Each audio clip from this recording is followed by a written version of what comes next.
You're looking at a man who died, oh, not once, but several times. Felt like somebody was strangling me. My sister-in-law was talking to me, and I told her I felt bad. How are you? All right, how you doing? That was several months ago when Benny was having a heart attack at only 61. The small St. Tammany hospital did what they could. They believe that Benny was brain dead. Benny says he knew he was dead. Jesus was talking to me, and he said I died. You could tell people were around, but you couldn't see him. He was so bright. In desperation, the doctors called the Tulane interventional cardiology team at East Jefferson General Hospital. The damage to heart was already large from the heart attack. His kidneys already stopped working. The liver was shutting down. And, you know, that pump allowed us to get him better over a couple of days, but the heart was so weak we could not take him off the pump. Weeks went by. Benny was in a coma. Tiny internal heart pumps were exchanged for a big external machine to pump blood and oxygen through his body. Benny's grown children planned his funeral. This is one of the most complex cases we ever did, either here or in New York. The Tulane cardiac team came to New Orleans earlier this year to restart this transplant and advanced heart failure program at East Jefferson.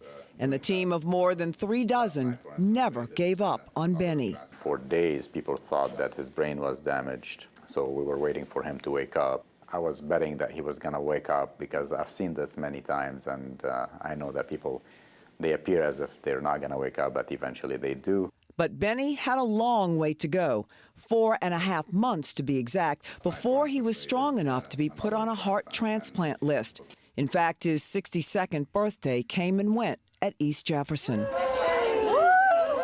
And then in October, life-saving news, a heart. We'll see you after. Hi, Mr. Benny. He was rolled into the OR as the medical team played Elton John singing Benny and the Jets. How do you feel about the fact that you have someone else's heart and that It makes you cry, you know, because you're like, you know somebody's gone, and they got a hurting family there. He knows the donor, whoever he or she is at peace. But he knows that family is suffering from a loss. He is now unafraid of death because of what he believes is a near-death spiritual experience, where he was shown 3 Bible passages. He said, people are going to come ask you a lot of questions, and them 3 passages are going to be what they wanted them each, you know? And everybody asks, and it pertains to them 3. Benny says, and the doctors confirmed, that what he went through took tremendous mental fortitude not to give up. I'm pretty fascinated with him. His heart stopped multiple times. He was shocked multiple times. That's a lot of pain and suffering.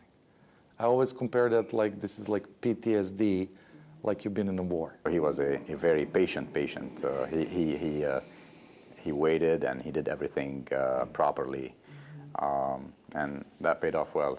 Benny became part of the family. He stayed here too long, so. I said, when he's ready, he'll take you. And it ain't easy.